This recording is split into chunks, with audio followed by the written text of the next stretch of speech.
When The Fight Club first came out, it was sold as a film about rebellion, violence, and rejecting modern life. It became a cultural touchstone for frustrated men who felt trapped in routines they never consciously chose. But underneath the bare knuckles and bravado, the film tells us a story that feels very familiar in my counseling work. It is a story about male depression. Hello, this is George, a counselor and psychotherapist. Welcome to Unspoken. In this channel, I talk about men's mental health, fatherhood, grief and loss, and religious trauma. If you are new here, please consider subscribing.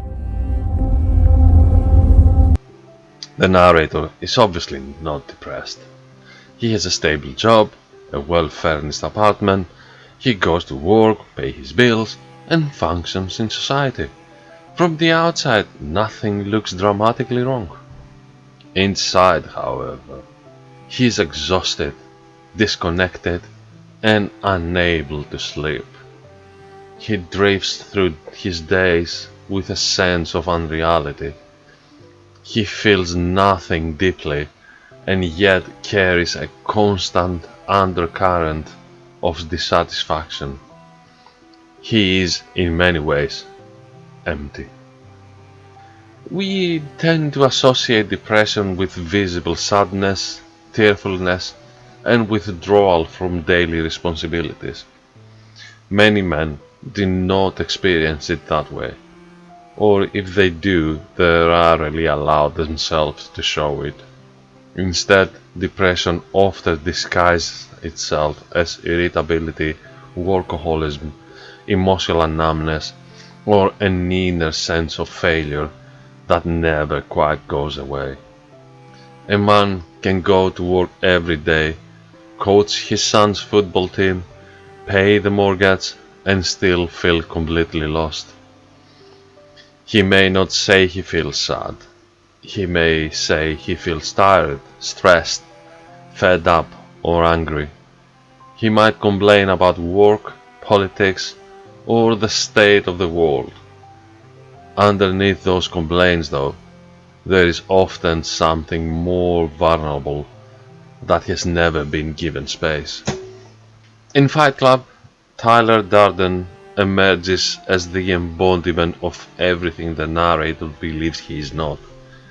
Tyler is decisive, fearless, and charismatic. He rejects consumer culture and takes what he wants. He does not appear confused or afraid. Psychologically speaking, Tyler represents a split. When a man cannot tolerate feelings of weakness, fear, or insignificance, he may push them down so deeply that they come back in a distorted form. Anger feels more acceptable than sadness. Control feels safer than vulnerability. Risk feels better than emptiness. Men will describe a growing restlessness long before they recognize depression. They start staying later at work, they drink more in the evenings, they scroll endlessly, they gamble, they seek intensity because ordinary life feels flat. They tell themselves they just need a break, a holiday, a new car, a different relationship. Sometimes they tell themselves they just need to toughen up. The problem is that depression rarely responds to toughness. Unaddressed male depression can slowly erode a man's life. Relationships become strained because he's emotionally unavailable or quick to anger. His partner may experience him as distant or unpredictable. Children may feel they are walking into eggshells. Friendships drift because he no longer reaches out. Work performance may suffer, or alternatively, he may bury himself in work as a way of avoiding how he feels. Internally, the narrative becomes harsh. He tells himself he is failing, that he should be stronger, and other men cope better. Shame builds quietly.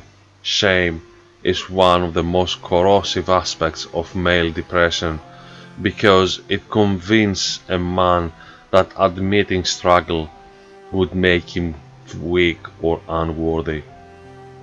Fight Club captures his shame in a powerful way.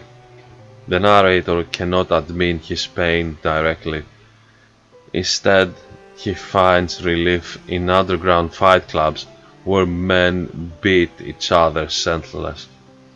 The physical pain cuts through the numbness. For a moment, he feels alive. As 3 Days Grace said in their song Pain, I would rather feel pain than nothing at all. While most men are not starting secret fight clubs, many are searching for something that breaks through emotional deadness. Intense exercise, risky behavior, explosive arguments, or compulsive habits can all serve that purpose.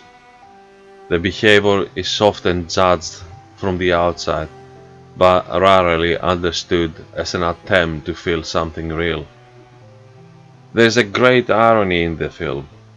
The narrator finds genuine emotional release not in violence, but in the early scenes where he attempts support groups, surrounded by other men who are openly grieving and vulnerable. He finally cries. In those moments, his insomnia eases. He feels human again. Connection, not combat, brings relief.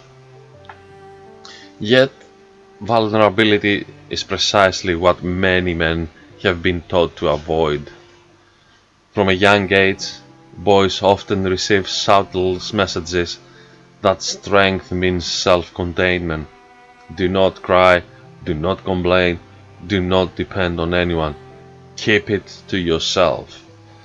By adulthood, those messages can become internal rules.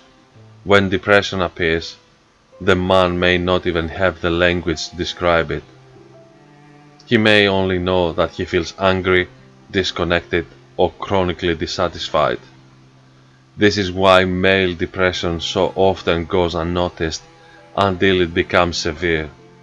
Sometimes it surfaces as burnout, sometimes as addiction, sometimes as an affair or sudden life change that leaves everyone confused. In the most tragic cases, it ends in suicide because the man believed there was no safe way to speak. Seeking counseling can feel like breaking an unspoken rule. For many men, the idea of typing "counselor near me" into a search engine carries its own weight. It can feel that admitting defeat. In reality, it is often the first act of real strength. In therapy, the goal is not to strip away masculinity or dismiss anger. Anger has a place. It often protects something tender underneath. The work is about understanding what the anger is guarding. It is about making space for grief, fear, disappointment, and unmet needs without shame. When a man begins to recognize his depression for what it is, something shifts. The constant internal fight starts to soften. He can begin to see that the problem was never that he was not strong enough, it was that he was fighting himself. Fight Club ends in chaos because the split within the narrator becomes unsustainable. Real life does not have to follow that script. When men allow themselves to integrate the parts they have disowned, when they speak honestly about loneliness or failure or exhaustion, relationships often improve, sleep returns, purpose slowly rebuilds. Depression does not mean a man is broken. it means something inside him has been unheard for far too long. If you recognize yourself in the restless dissatisfaction of the narrator, or in the quiet anger that seems to simmer beneath the surface, you are not alone. Male depression is common, even if it's rarely talked about openly. There is another way forward. It does not involve fighting in basements or blowing up your life. It involves conversation, courage, and connection, whether through online counseling or sitting in a room with a therapist. Speaking the truth of your experience can be the beginning of something steadier. The real fight is not against the world, it's against the belief that you have to face it all on your own.